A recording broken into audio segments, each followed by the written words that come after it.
একই দিনে দফায় দফায় কার্যক্রম নিষিদ্ধ ঘোষিত ছাত্রলীগের ব্যানারে একাধিক ঝটিকা মিছিল করতে দেখা যায় ঢাকা, চট্টগ্রাম সহ বিভিন্ন জায়গায়। এ সময় তারা জয় বাংলা স্লোগান দিয়ে আওয়ামী লীগের নিষেধাজ্ঞা তুলে নেওয়ার দাবি জানায়। শুক্রবার বাংলাদেশ আওয়ামী লীগের ভেরিফাইড ফেসবুক পেজে এমন সব চিত্র উঠে আসে, যেখানে দেখা যায় জাতীয় সংসদ ভবনের সামনে তারা স্লোগানে মেতে উঠে বিক্ষোভ মিছিল করছেন।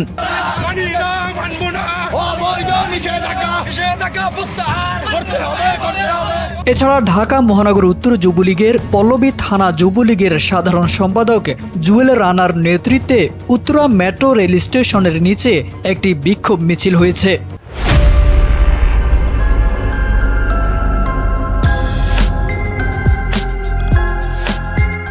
একই দিনে চট্টগ্রাম মহানগরের মেহেদীবাগে দুপুরে পলো গ্রাউন্ড এলাকা এবং নগরীর ২ নম্বর গেট ১৬ শহর কর্ণফুলী মার্কেটের সামনে থেকে মিছিল বের করেন ছাত্রলীগের নেতাকর্মীরা।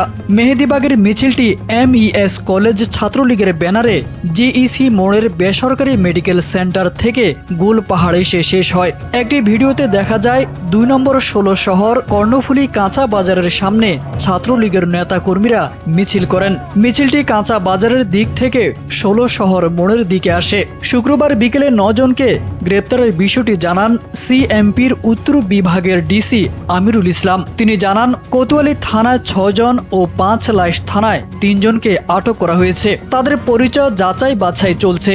নিষিদ্ধ সংগঠনের ব্যানারে মিছিল করার বেশ কিছু আলামতও পাওয়া গেছে তাদের কাছে।